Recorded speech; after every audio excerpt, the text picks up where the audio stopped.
So if you're looking for that shortcut to being, truly well-informed, you have to be ready for some surprising detail. The stuff that's hidden deep inside. Exactly. And today, we're doing a deep dive into a really personal compilation of research. It's a document written by someone outlining these major challenges to the foundational truth claims of the LDS Church. And we're focusing specifically on the Book of Mormon. Right. The author's whole journey, this rigorous research, it actually started after a pretty shocking comment in late 2011. From inside the church leadership. Yeah, an LDS general authority said that the church hadn't seen a period of apostasy like we're having now, largely over these issues. And by these issues, he meant historical and doctrinal concerns. Right, and for the author of our source, that was the catalyst. It made it sound like these were all new problems when, in fact, these questions go all the way back to the 19th century. That context is, it's crucial. So the mission of this deep dive is to really investigate that idea that the whole faith, it all stands or falls with the truthfulness of the Book of Mormon. The keystone idea. The keystone. If that keystone is challenged by verifiable facts, the whole structure, it needs a second look.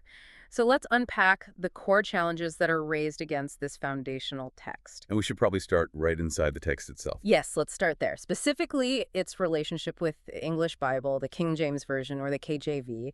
The source highlights some pretty profound textual problems, acronyms. And that's where the analysis gets really structural. The Book of Mormon text, which is supposed to be this ancient translation from 550 BC, right. It contains specific errors that are unique to the 1769 KJV edition of the Bible. The exact edition Joseph Smith owned. The very one. So the question becomes, how do 18th century typos and editorial choices end up in a text supposedly translated from 6th century BC plates? And this detail about the KJV's italicized words, that presents a huge structural problem.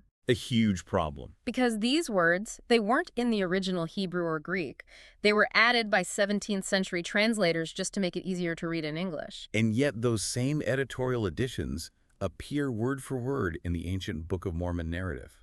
The implication here is just critical, right? It is. Having KJV italicized words in there is like finding a Microsoft Word spell check error in a manuscript from 550 BC. Yeah. It just proves it came from an 18th century source, not some untouched ancient record. The source material drives this point home with a really specific comparison.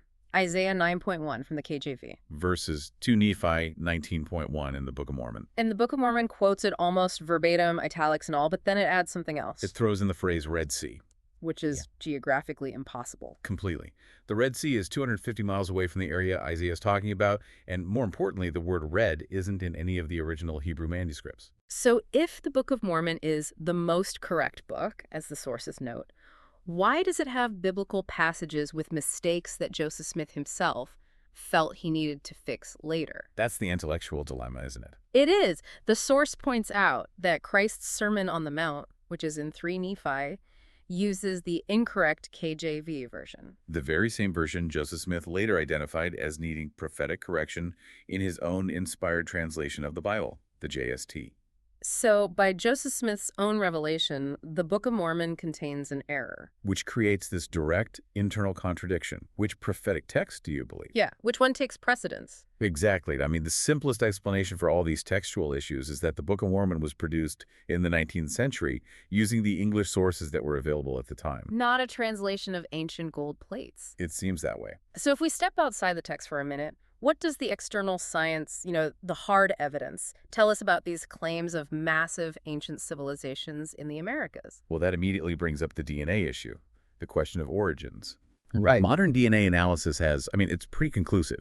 It shows that Native Americans came from Asia, not from the Middle East or from ancient Israelites, which is what the Book of Mormon narrative requires. And this scientific consensus, it actually caused a documented change in the official story. It did. The source notes that after DNA analysis became widespread, the introduction page in the 2006 edition of the Book of Mormon was quietly changed. The description of the Lamanites went from being the principal ancestors of American Indians to just being among the ancestors. That's a major shift. A huge shift. And it wasn't even the final word. The church's own 2014 essay admits that the vast majority of Native Americans carry Asian DNA. So with the science being so conclusive, what historical ground is even left for the Book of Mormon's origin story to stand on? And beyond the DNA, you have the archaeological record. Which, as the source material highlights, it's not just a few missing artifacts. It's the entire agricultural and technological foundation of Nephite society that's missing from pre-Columbian America. We're talking about things that are absolutely essential to the narrative. Horses for warfare, cattle, steel for swords, iron, wheat. Wheels for transportation. All of it.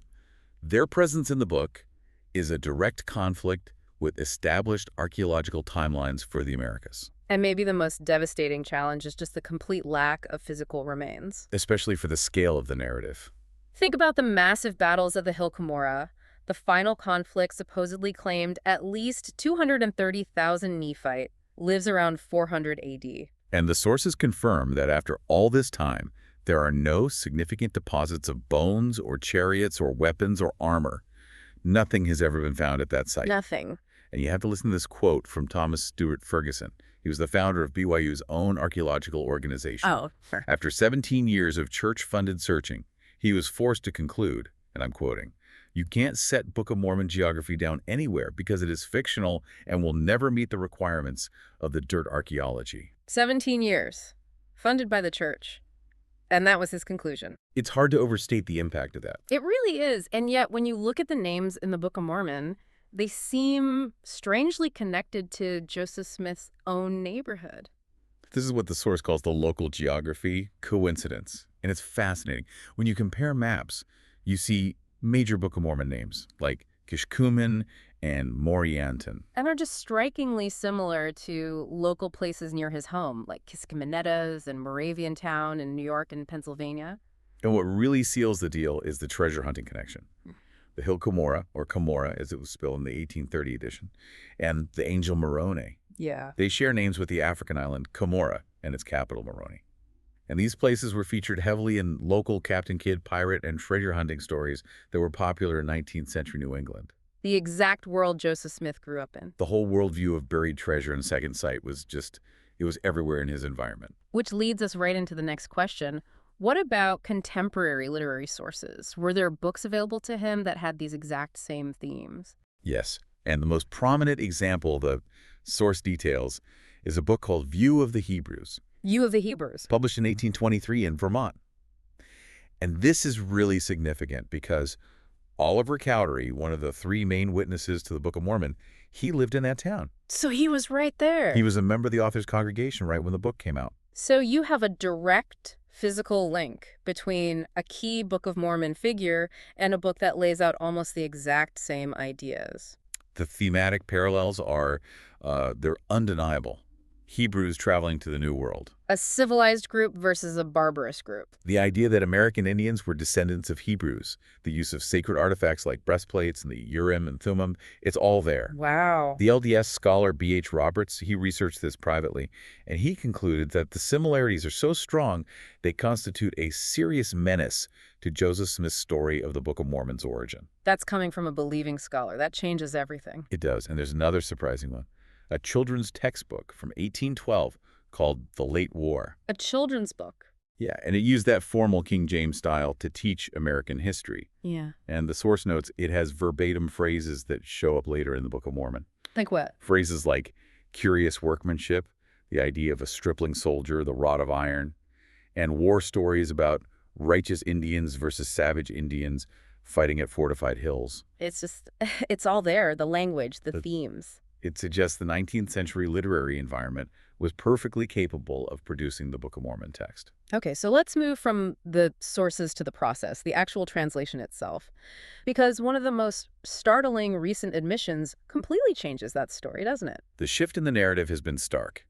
The traditional story, all the art we've seen for decades, shows Joseph Smith carefully translating the gold plates. Right, with the Urim and Thummim, the special spectacles. But the sources confirm that the now officially accepted historical method was that Joseph placed a seer stone, a rock, into a hat to block out the light, and then dictated the text. Without even looking at the plates. Right, they were often wrapped up or in another room entirely. And this detail brings up a major internal critique. The sources point out that, BYU professors had previously called the rock in a hat story an anti-Mormon lie. A lie meant to undermine Joseph Smith. So the question is If the text just appeared miraculously in a stone placed in a hat, why all the fuss about protecting the physical gold plates? They become functionally irrelevant to the process. Exactly, and that leads us to the witnesses. Right, the people who supposedly saw these plates. The source confirms they were mostly family, neighbors, and treasure hunters, who all shared this worldview of second sight or magical thinking. So how did they describe seeing the plates? Because this distinction between a physical and a spiritual sighting seems key. It is. Martin Harris, one of the three main witnesses, he explicitly said he only saw the plates with a spiritual eye or an eye of faith. So not with his actual physical eyes. He said, "I never saw them only as I see a city through a mountain." He was very clear. He did not see them with his natural, your bodily eyes. And David Whitmer. Whitmer claimed the angel that showed him the plates had no appearance or shape, but just gave him impressions. That reliance on subjective spiritual confirmation makes the claim of physical evidence really hard to sustain. Especially when you realize several of these same witnesses later joined another church, led by James Strang, and testified to his claims about his plates. It's a pattern of belief. Precisely. And this lack of consistent clarity, it extends into the doctrine as well. You see these radical shifts in theology over time. Like the Adam God theory. Exactly. It was taught publicly by Brigham Young as direct revelation. It was even in the temple ceremony. But then later prophets, like Spencer W. Kimball, they vehemently denounced it as false doctrine. And Bruce R. McConkie called it a devilish heresy. So what was revelation yesterday becomes heresy today. It demonstrates prophetic fallibility at the very highest level. And we can't ignore the consequences of that in more modern times. The Mark Hoffman forgery scandal in the 1980s exposed a real lack of discernment. A major lack. The church paid huge amounts of money for documents forged by a con man and a murderer. Including the famous Salamander letter. And the source details that one prominent leader, Elder Oaks, was still publicly defending that letter even after critics were calling it a fake. He even met with Hoffman hours after his bombings. It just raises such serious questions about leadership discernment when they're being duped by a killer. Absolutely. So when you add all this up, the textual, the scientific, the historical, the institutional challenges, it forms a really dense argument against the traditional narrative. The cumulative force it's immense. You have 18th century editorial marks in an ancient text. You have DNA and archaeology completely contradicting the core claims. Clear literary precursors in his neighborhood. And fundamental changes to the most foundational stories, like the translation process, plus a history of shifting doctrines. The source material is so compelling because it really details this individual's profound shock and, feelings of betrayal after learning all of this so late in life. Yeah. Often online. And what really causes that feeling of betrayal is realizing that things the church had previously called anti-Mormon lies. Like the rock in the hat. Exactly. That is now openly validated in the church's own official essays. Which forces a complete, and I imagine a very painful reevaluation of everything. It does. Many people find they have to choose between the narrative they were taught their whole lives and the cumulative weight of the historical and scientific evidence they find. They feel like they're being asked to defend a version of their faith that they don't even recognize. An entirely alien version. So what does all this mean for you, the learner? The experience in this source suggests that when you come across this volume of information, it forces a real crisis point where the foundation of belief, the keystone, has to be re-examined. Re-examined through a historical and intellectual lens, not just a spiritual one. Right. And that re-examination, it really brings us back to a thought from Boyd K. Packer, he said. That historian or scholar who delights in pointing out the weaknesses and frailties of present or past leaders destroys faith. So what's the ultimate question here? Well, if verifiable facts and historical truths have the power to destroy faith, what does that say about the nature of the foundation on which that faith rests? That is the ultimate question this deep dive presents to you.